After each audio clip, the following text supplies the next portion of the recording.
temas que rápidamente voy a tratar, y uno tiene que ver con el anuncio que hace hoy la Organización Mundial de la Salud decretando el fin del periodo de pandemia, que a juzgar de muchos es una especie de formalismo de gran trascendencia para la humanidad, y es una información que muchos hace 3 años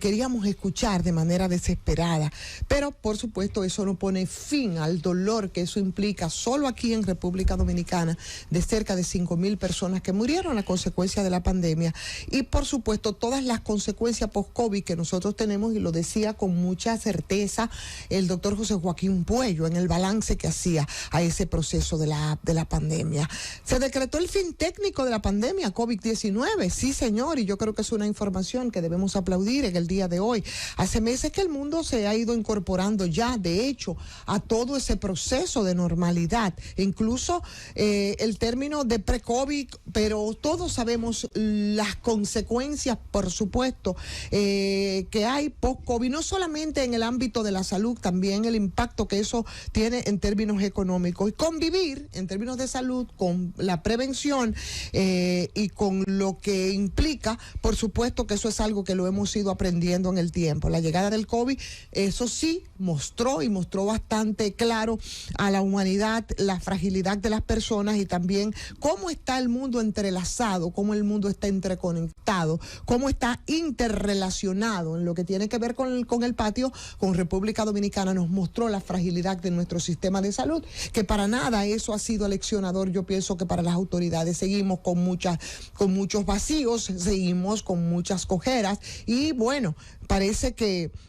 no se tomó la experiencia. La experiencia sirvió, para eso nos desnudó la gran fragilidad que nosotros tenemos, pero además el efecto inflacionario que empezó a sentirse cuando el mundo tuvo que recuperarse, porque se debía volver a una demanda que se había caído, y se había caído por el cierre, por el transporte marítimo, que estaba total y absolutamente sobredemandado, por un aparato productivo que estaba encogido, y por supuesto como estaba comprometida toda la economía global. Por eso el apresuramiento con el tema de la vacuna, de las que por cierto hay que decir que, bueno, aquí las farmacéuticas, muchas de ellas, laboratorios muy específicos, definitivamente les fue bastante bien en términos de la pandemia y en términos del COVID. Pero ese apresuramiento tenía que ver con todo ello, porque no es un secreto que la economía a escala global se vio afectada con el tema del COVID. A todo esto, cuando ya el mundo parecía recuperarse, entonces ya hemos tenido otros acontecimientos, como el caso de la guerra de Ucrania, que también ha vuelto a demostrar esas interconexiones que tenemos a escala mundial. De todas maneras, el fin de la pandemia nos hace aplaudir y decir que enhorabuena. Mientras tanto, por el patio hay otras crisis, ¿no?, que parece que no acabamos de superar. Hoy, sí. Y la información tiene que ver con el tema de Cámara de Cuentas, que es un escándalo que no va a pasar así nada más, una crisis institucional que ha atravesado esa entidad, que no es la primera vez, que de hace un buen tiempo la Cámara de Cuentas se ha convertido en el ojo del huracán, después que era prácticamente una entidad de manera errática, que ni siquiera se miraba hacia ella, y digo de manera errática por la importancia que tiene, porque es el órgano de fiscalización de los recursos que son públicos. Ahora atraviesa la Cámara de Cuentas por una gran crisis, una crisis seria, y por supuesto se creó una comisión de apoyo a esa crisis, a ver cómo se va a superar. La entidad hace pública una gran preocupación por el impacto negativo con los efectos adversos que ha tenido, y que ha dejado a ese órgano auditor del país de verdad en la mirilla. Es un órgano de control que genera muchas crisis al Estado dominicano como tal, sobre todo por el mismo tema de la corrupción, el tema de las impunidades. El país pierde, se repite en medio de esta crisis de todas esas codicias por altos cargos que apadrinan los partidos, con una conformación sumamente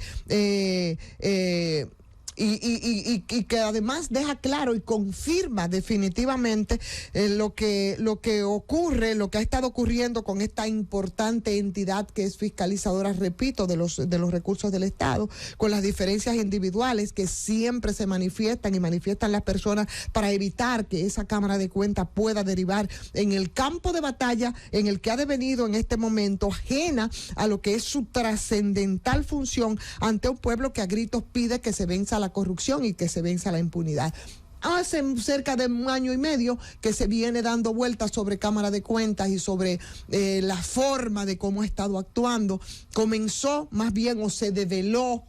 con aquella interpelación o visita que hizo la anterior Cámara de Cuentas al Senado de la República, donde ahí dejaron bastante claro la manera trunca de cómo ellos funcionan. Ahí se hablaban de cómo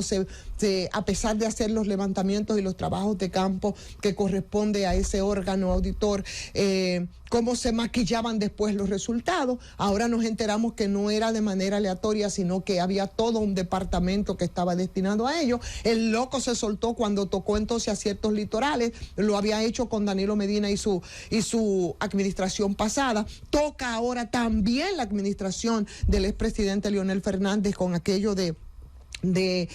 Andino Peña, los 30.000 millones y lo que se utilizó parece que de manera no muy clara ni muy santa con el tema del metro. Y bueno, debemos tener nosotros fe y esperanza de que ese órgano que es de control y de fiscalización de los recursos del Estado, que ahora está metido en una crisis y que esa crisis impacta al Estado como tal, pueda superarlo, porque definitivamente sus funciones ante los gritos de la gente de no más corrupción e impunidad impone que ese organismo pueda enderezar el camino.